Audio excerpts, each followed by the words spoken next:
சிலவங்க இப்போ பெண்களில் ஸ்மோக்கிங் வந்து ஒரு ஒரு சின்ன வயசுக்காரங்களுக்குலாம் ஒரு ஒரு ஹேபிட் மாதிரி லைட்டாக ஸ்டார்ட் ஆகுது. நம்ம நாட்டிலையும் ஸ்மோக்கிங் ஹேபிட்ஸை பிக்கப் பண்ணுறாங்க.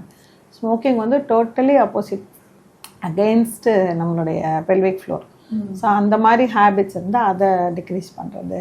ஏன்னா சில சமயம் ரொம்ப அதிகமான நாள்பட்ட இருமல் இருந்துகிட்டே இருக்கிறவங்களுக்கும் அடித்தசை மேலே அந்த அழுத்தம் இருந்துக்கிட்டே இருக்கக்கூடும்.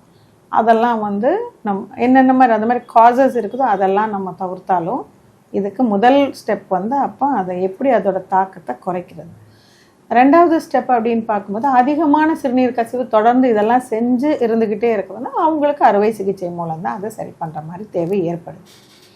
இந்த அவசரம் சார்ந்த சிறுநீர் கசிவுக்கு வந்து மருந்துகள், மாத்திரைகள், நான் சொன்ன மாதிரி ஆரம்பத்தில் நேரமாக நீர் கழிக்கிறது, கரெக்டான அளவு, அதிகமும் இல்லாமல் குறைவும் இல்லாமல் தண்ணீர் குடிக்கிறது, அதே மாதிரி காஃபி அவாய்ட் பண்ணுறது, வெயிட்டை ரெடியூஸ் பண்ணுறது, இதெல்லாமே செஞ்ச பின்னாடியும் அவங்களுக்கு வந்து அந்த கசிவு இருந்துகிட்டு இருக்குது, அளவாக இருக்குது அப்படின்னு சொன்னால் நம்ம அதற்கான மருந்துகள் கொடுக்கலாம். மருந்துகள் மூலமும் கண்ட்ரோல் அவங்களுக்கு கிடைக்கக்கூடும். இது வந்து ஒரு social disease, life style modification மாதிரி.